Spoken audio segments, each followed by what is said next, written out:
तो आज की कहानी एक रियल बेस्ड कहानी है। आजकल आपने सुना ही होगा, एक न्यूज़ बहुत ज़्यादा ट्रेंडिंग में चल रही है, सोनम और राजा का केस। ये बहुत ही टिपिकल केस है। आज हम उसी के बारे में कुछ मनोवैज्ञानिक राज खोलने वाले हैं। प्रियंका और रोहित अलग हालत में बैठे थे। सोनम और राजा का नाम सुनते ही हर कोई झकझोर हो गया। शादी के महज 12 दिन बाद हनीमून के दौरान राजा की हत्या। क्या इसमें सिर्फ शादी नहीं, चाहना या प्यार थी, या कुछ गहरे साइकोलॉजिकल प्ले? आज मैं बताऊंगी इन रिश्तों में क्यों प्यार कभी धोखे में बदल जाता है। सबसे पहले जानते हैं आइए कि इसकी डिटेल। दोस्तों, राजा और सोनम की शादी 11 मई 2025 को इंदौर में हुई और 20 मई को हनीमून के लिए मेघालय चले गए। 23 मई को राजा गायब हो गया और 2 जून को राजा का शव मिला विस्वाडोम फॉल्स के नीचे।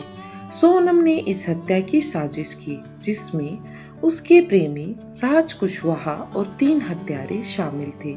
सोशल मीडिया पर वायरल वीडियो में सोनम का दुखी चेहरा, नेटिजन्स ने इसे फोर्स्ड मैरिज बताया है। अब आप लोग सोच रहे होंगे कि सोनम ने आखिर ये शादी क्यों की। इसके पीछे लड़कियों की सबसे मेन जो रीजन होती है वो है परिवार और सामाजिक दबाव। सोनम ने कहा कि उसने शादी बिना मन से की, ना जाती तो उसके पिता की तबीयत खराब हो जाती। उसने अपने पिता के दबाव और सोसाइटी के कारण शादी कर ली।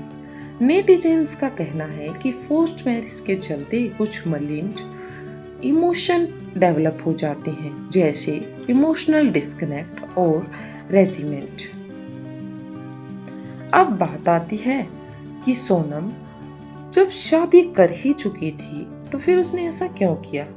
अब उसके बीच था अफेक्शन और अफेयर। अब वो किसे चुनती। यहाँ पर आ गई थी बिट्रायल साइकोलॉजी। सोनम अपने प्रेमी राज के रिलेशन में थी, शादी पूर्व भी और हत्या के बाद भी। वो वीडियो जिसमें राज सोनम के पिता को हिम्मत दे रहा है,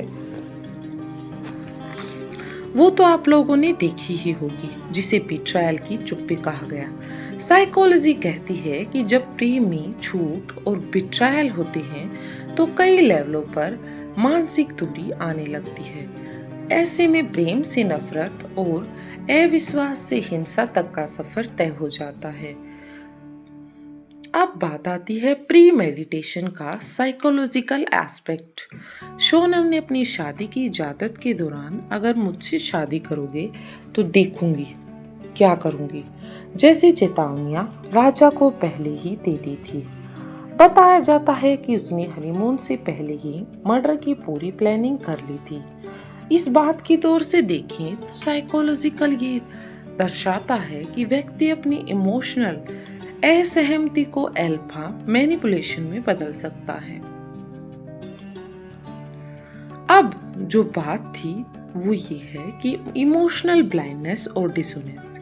जब सोनम को एक अंधा प्यार राजा से नहीं हुआ और वो अपने साथी के साथ इस तरह से व्यवहार कर रही थी, तो सोनम ने फोन पर बहुत ही शांत आवाज में कहा, राजा आगे चल रहा है, मैं बता दूंगी, लेकिन अगले ही मिनट बाद हत्या करवा दी। ये कॉग्निटिव डिसोनेंस का क्लासिक एग्जाम्पल है। अंदरूनी अपराध और बाहरी कलंक की शांति इसे कह सकते हैं।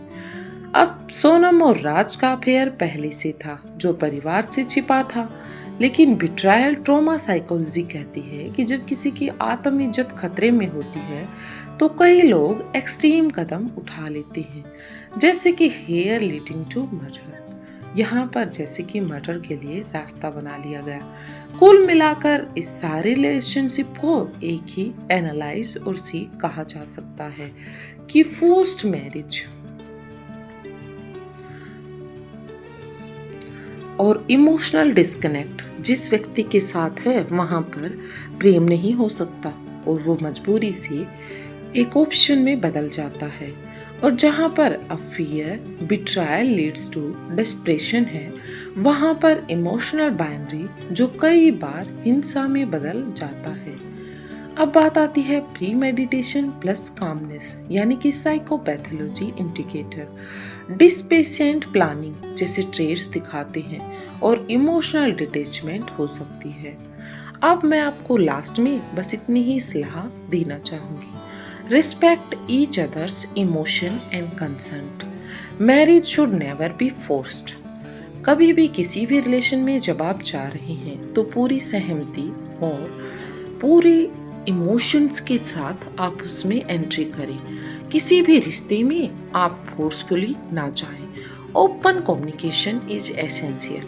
शुरू से ही डाउट इमोशन शेयर करना शुरू करिए, ना कि आप उन्हें मना कर दीजिए। यदि बिट्रायल या कोरिशन की भावना है तो आप किसी से सलाह लें, हेल्प लें, लेकिन आप एक ऐसा कदम ना उठाएं जिसके लिए आपको भी भुगतना पड़े और दूसरों को भी। Relationship are emotional ecosystem. वहाँ बैलेंस, ट्रस्ट और एम्पैथी होना जरूरी है। दोस्तों, रिलेशनशिप किसी भी रिश्ते की नींव होती है और यदि हम उसे ही खो देते हैं तो ऐसे में क्या ही कह सकते हैं। इसलिए किसी भी रिश्ते में बैलेंस और ट्रस्ट का होना बहुत जरूरी है।